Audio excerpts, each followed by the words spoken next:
کیول دھیر اور افضال احمد۔ ڈاکٹر عبدال بلا کی کتاب رستہ سے ایک مضمون پیش خدمت ہے، کیول دھیر اور افضال احمد۔ اجمیر شریف سے واپسی پہ انہونی ہو گئی۔ کیول دھیر اور افضال احمد کے ساتھ خواجہ معین الدین چشتی رحمہ اللہ کی درگاہ پہ حاضری دے کے واپس لدھیانہ جا رہے تھے۔ شام سمیت درگاہ حاضری دی تھی۔ ادھر گئے، افضال احمد نے درگاہ کے سجادہ نشین خواجہ کو گلے لگایا تو دیر تک ان کے گلے لگے رہے۔ پھر ادھر سے مہنگی ترین سچے تلے سے کڑھائی کی ہوئی ریشم و کمخاب کی بڑی بڑی 3 چادریں خریدی، سبز رنگوں پہ سنہری دھوپ جن پہ کھدی ہوئی۔ سجادہ نشین ساتھ ہوئے۔ درگاہ پہ ہماری سلامی کے دوران مزار کا اندر کا دروازہ کھلا۔ ہم تینوں خواجہ رحمہ اللہ کی قبر مبارک کے پاس، اپنے ہاتھوں سے ہم نے چادریں چڑھائیں۔ کیول دھیر کو بھاجی کہتے ہیں دونوں ہم تینوں سے سب سے آگے۔ افضال احمد اور میں سجادہ نشین کے ساتھ ہاتھ اٹھا کے دعا کے لیے کھڑے ہوئے۔ ڈاکٹر کیول دھیر ہاتھ سیدھے رانوں پہ رکھے، اٹینشن۔ بعد میں نے کیول دھیر سے پوچھا، بھاجی ہم تو دعا مانگ رہے تھے، آپ نے مانگی کوئی دعا؟ بولے ہاں۔ پوچھا پھر ہاتھ کیوں نہ اٹھائے دعا کے لیے؟ بولے لو، ہاتھ اٹھائے بغیر کیا وہ بات نہیں سنتا تمہارا یہ خیال؟ مگر آپ نے دعا مانگی کس سے؟ اور ہے کون؟ تم اسے اللہ کہتے، ہم کہتے پرماتما۔ تم نے اس کے 99 نام رکھے، ہم بھی کبھی اسے ایشور کہتے، کبھی اس کا روپ ہمیں وشنو میں دکھتا، ہم ادھر پھل پھول چڑھاتے، کبھی شیو میں نظر آتا، ہم اس کے جلال سے ڈر کے ادھر جانور قربان کرتے۔ مگر میں تو ادھر خواجہ رحمہ اللہ کے چوکھٹ پہ مانگی دعا کی بات کر رہا ہوں بھاجی، یہاں کیا مانگا؟ مانگنا اور کیا، بس خیر مانگی۔ بس کہا خواجہ رحمہ اللہ تو پرماتما کے قریب سندر آتما والے مہا پرش ہم کو سیدھے رستے پہ رکھنا۔ میں ہنسنے لگا، کہا بھاجی انہیں بھی پتا ہونا ہے کہ مہا پرش کے نام سے تو میں نے آپ کا تعارف لکھا، ادھر مہا پرش پھر مہا پرش کی پرانتی آ کھڑا ہو گیا، یہ کیسے؟ وہ تو تیری محبت ہے، کیول دھیر بولے۔ مہا پرش خواجہ ہیں، دیکھ ادھر لوگوں کا اکٹھ، حالانکہ یہ عام دن ہے، ان کے سالانہ عرس پہ تو میلوں تک ادھر میلہ ہوتا ہے، ہر مذہب ہر دھرم کے لوگ ادھر آتے، انہیں اپنے سوالوں کا جواب ملتا ہوگا تبھی آتے۔ اس دن بھی لوگ بہت ادھر تھے۔ مزار شریف کے اندر سے ہو کے باہر آئے تو ساتھ درگاہ کے احاطے میں پیچھے ایک چھوٹی سی پہاڑ نما ٹیلے کی اوٹ میں نیچے ایک تالاب میں پانی، بولے لوگ ادھر آ کے اشنان بھی کرتے ہیں۔ وہیں 2 بڑی تانبے کی دیگیں، ایک تو پورے ایک کمرے جتنی چوڑی، اس کو اندر سے ایک نظر دیکھنے کے لیے ساتھ لگی سیڑھی پہ چڑھ کے اس کے پیٹ کے تلے پہ نگاہ ڈالی، جیسے کوٹھی سے کوئی نیچے صحن کا فرش دیکھے، اندر پوری خالی۔ پوچھا اس میں کب پکاتے ہیں؟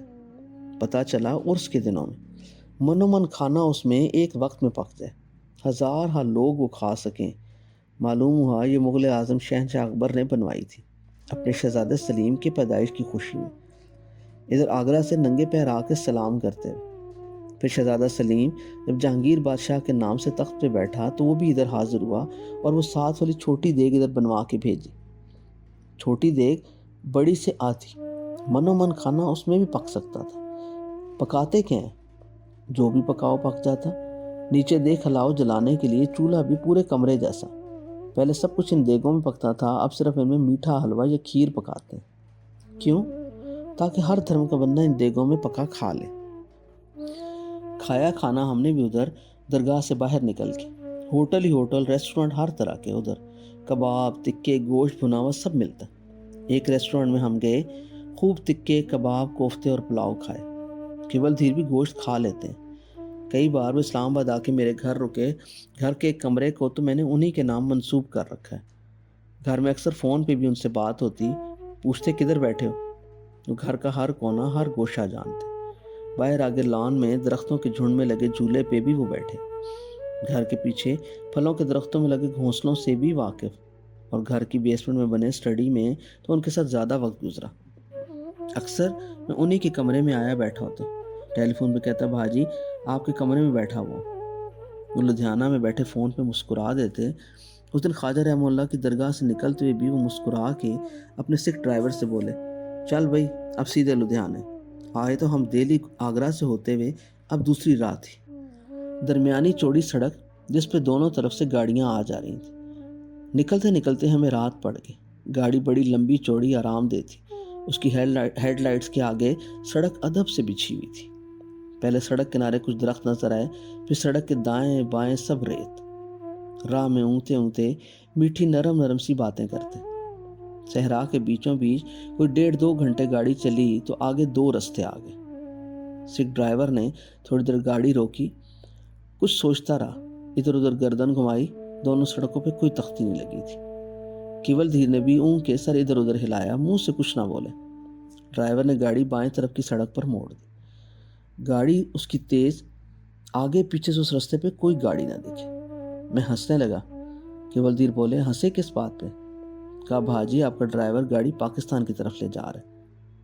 سکھ ڈرائیور نے ایکسیلیٹر سے ایک لمحے کو پیر اٹھایا اور حیران ہو کے میری طرف دیکھ کے بولا، سر آپ تو پہلی بار ادھر آئے؟ پہلی بار نہیں، دوسری بار۔ پہلی بار ادھر ٹرین پہ اکیلا آیا تھا، وہ راہ اور تھی۔ سڑک سے پہلی بار ادھر آیا، مگر تمہارا رخ اس وقت اور طرف۔ ہمیں تو کوئی اعتراض نہیں، جا تم ہمارے پاکستان کی طرف، مگر ادھر بہاول نگر کا بارڈر ہے ہمارا۔ کیول دھیر نے بھی ابرو اٹھائے۔ افضال احمد نے نیند کے خمار میں ہماری باتیں سن کے پھر اونگتے ہوئے سر جھکا کے تھوڑی سینے پہ ٹکا لی۔ گاڑی دوڑتی رہی۔ ڈرائیور ذرا تذبذب میں پڑا، پھر کندھے جھٹک کے اپنی نیلی چوڑی پگڑی کو سر پہ زور سے جما کے مونچھوں پہ ہاتھ پھیر کے بولا، سر جی آپ آرام سے بیٹھے رہیں، یہ انڈیا ہے۔ یہ کہہ کے ڈرائیور نے گاڑی کے میوزک ڈبے پہ انگلی ماری۔ سپیکر ذرا سا اونگتے کیول دھیر اور افضال احمد کی طرف آنکھیں گھما کے آہستہ کیا۔ شوخ گیت خوشبو کی طرح سرسرایا، لٹھے دی چادر اتے سلیٹی رنگ مائیے۔ میں ڈرائیور کے ساتھ اگلی سیٹ پہ بیٹھا تھا، کیول دھیر اور افضال احمد پچھلی سیٹ پہ تھے۔ ڈرائیور کی بات سن کے ہنستے ہوئے میں نے کیول دھیر کی طرف پیچھے گردن موڑی اور کہا، بھاجی میری بات نوٹ کر لیں، آگے جا کے تصدیق ہو جائے گی۔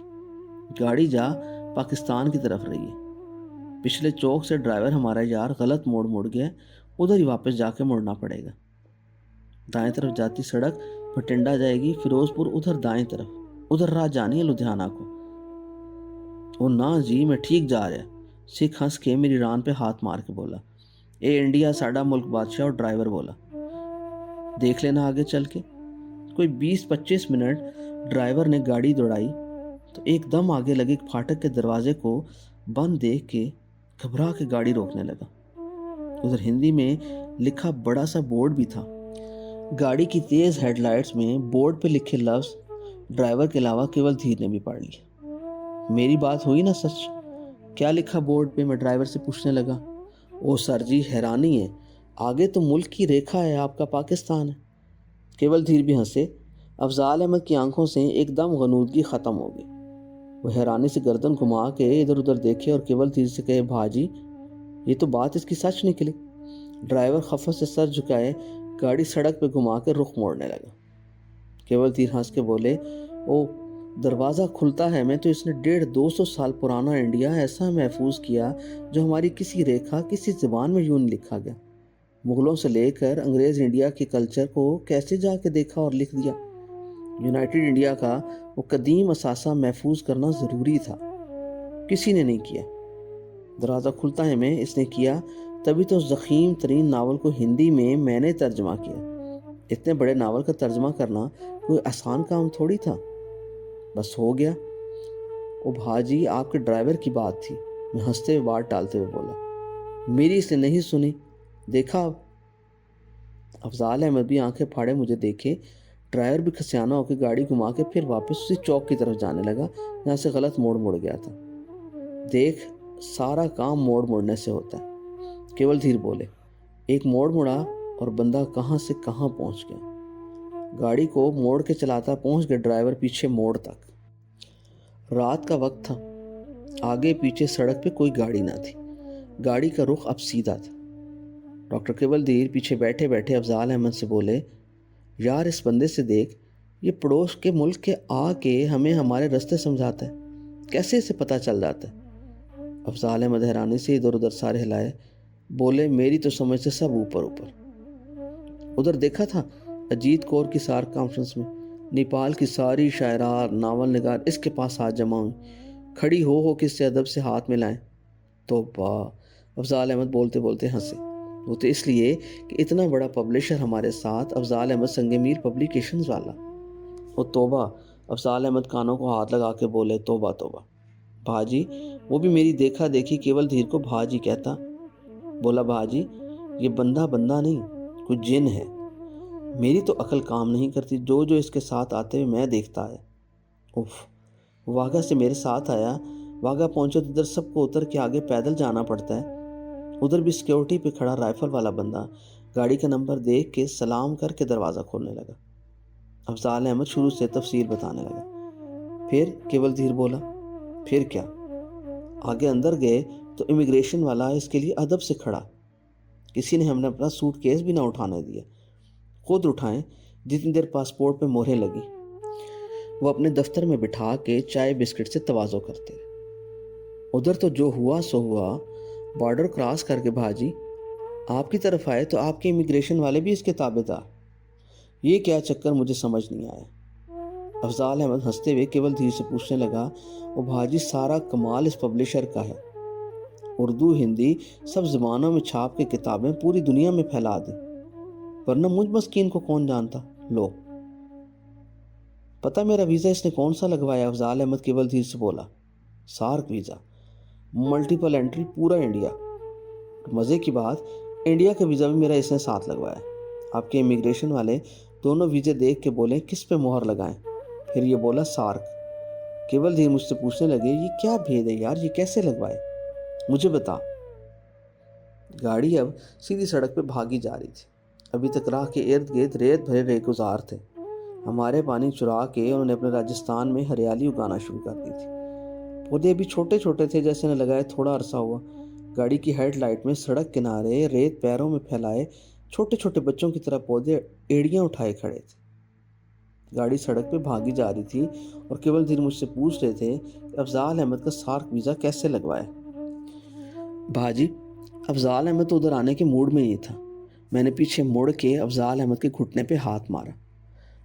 یاد ہے تمہارا فون آیا، انڈین ایمبیسی والے ویزا لگانے کے موڈ میں نہیں۔ ہاں بات یہی تھی، کبھی وہ کچھ مانگے کبھی کچھ، سمجھ گیا یہ ٹرخا رہے ہیں۔ پھر کیول دھیر پوچھنے لگا، اس نے آگے کوئی جنتر منتر کیا، ایک کی جگہ 2 ویزے لگ گئے، انڈین ویزا ساتھ سارک ویزا بھی۔ کیا کیا تم نے گرو؟ کیول دھیر مجھے محبت سے پوچھنے لگے۔ بھاجی آپ کی ایمبیسی میں آپ کے سفیر آپ کا کیا ترجمہ ناول کب پڑھ چکے، دروازہ کھلتا ہے کا۔ ڈپٹی ہائی کمیشن بھی دونوں کبھی کبھار فون پہ کہتے، سر کبھی ہمارے سفارت خانے آ کے ہمارے ساتھ چائے پی لیں۔ میں کبھی ویزا لگوانے بھی ادھر نہیں گیا، انڈیا بہت بار آیا۔ انہیں بھی فون پہ کہتا، تھینک یو یور ایکسیلنسی۔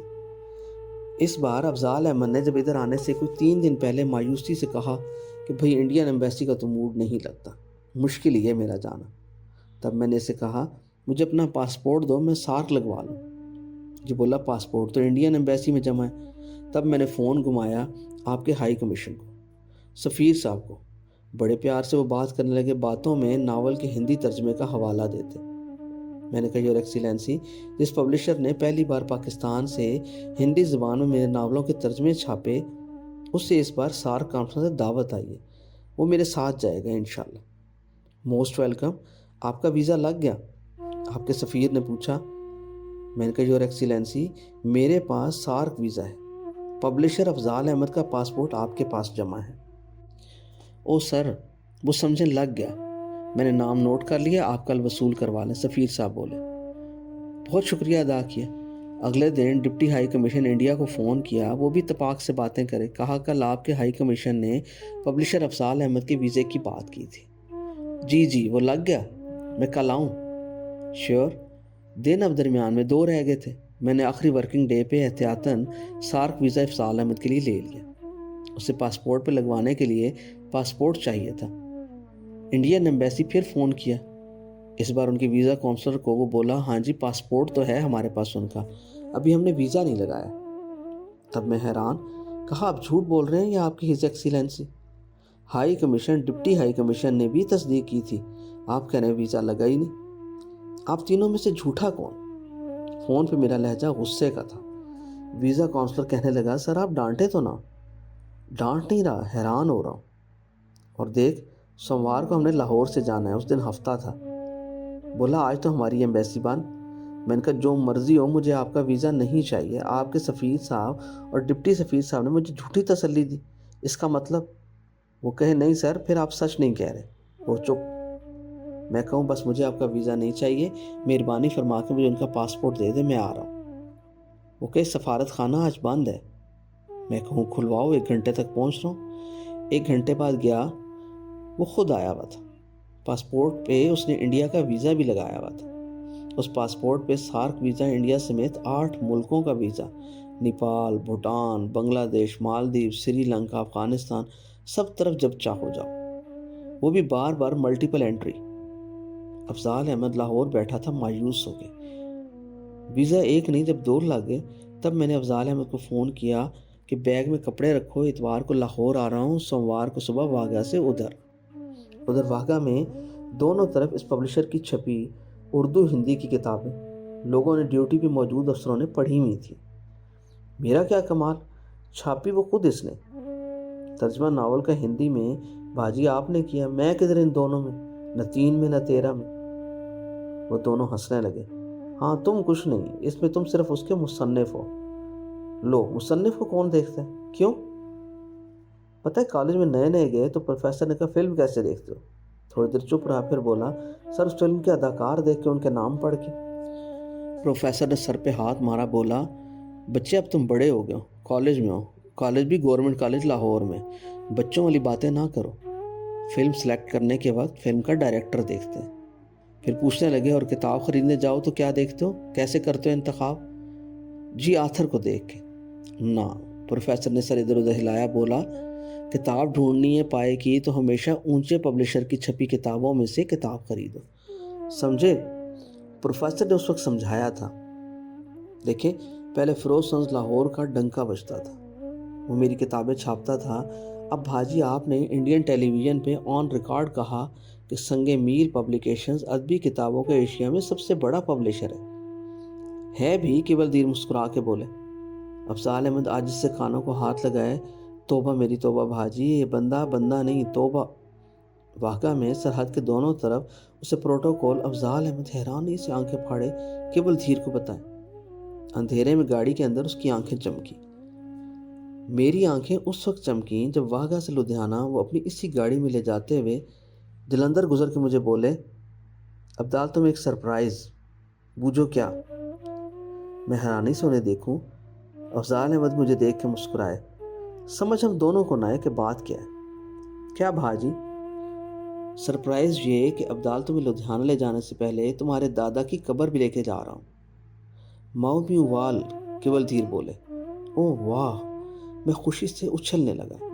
سپہر وقت تھا. فلور کے پاس دریائے ستلج پار کرنے سے پہلے گاڑی ان کی دائیں طرف ماؤ میو وال جاتی سڑک پہ بھاگنے لگی. گاؤں آنے سے ذرا پہلے وہی درگاہ مست صاحب کی آئی. میں نے ایک دم شور مچایا, روکو روکو ادھر. گاڑی ادھر رکی. اندر سے وہی بابا جی مسکراتے ہوئے مجھے دیکھ کے بازو کھول کے لپکے. ابھی پچھلے سال ان سے ریتو اور نیورائی کے ساتھ صبح ابھرنے سے پہلے ذرا پہلے آ کے ادھر کا پوچھا تھا. تب وہ ہمیں اپنے پاس بٹھا کے محبت سے لڈو کھلاتے رہے. ابھی ان کے لیے لاہور سے خاص لاہور کی بنی مٹھائیوں کا بڑا سا ڈبہ لے کے گاڑی میں رکھا تھا. لاہور آتے ہوئے اسلام آباد سے میں نے افضال احمد کو کہا تھا کہ مٹھائی کا ایک ڈبہ رکھ لینا. اس نے 2 بڑے بڑے ڈبے رکھ لیے. گاڑی کھول کے میٹھے سے چپچپاتی مٹھائی کا ڈبہ نکال کے بابا جی کو دیا. پھر اپنے بیگ سے بابا جی کے لایا ہوا ایک سوٹ دیا. انہوں نے دونوں ہاتھ لمبے کر کے یوں وصول کیا جیسے کوئی تبرک لیتے ہیں. پھر وہ بابا جی ہمارے ساتھ خواجہ روشن ولی کی درگاہ پہ آ گئے. ادھر درگاہ کا خدمتی آیا, اسے لاہور سے لایا ہوا ایک سوٹ دیا, مٹھائی دی, درگاہ میں سلام کیا اور درگاہ آ کے میرے دادا کی قبر. اس بار ایک کام کر کے آیا تھا جس کی اطلاع نہ کیول دھیر کو دی تھی نہ افضال احمد کو بتایا تھا. مجھے واقعی پتہ نہیں تھا کہ ان دونوں کے ساتھ ادھر حاضری ہوگی. اپنا سوٹ کیس کھولا, راولپنڈی صدر بازار سے بنوائی بھی ایک 1.5 فٹ لمبی 1 فٹ چوڑی تختی نکالی.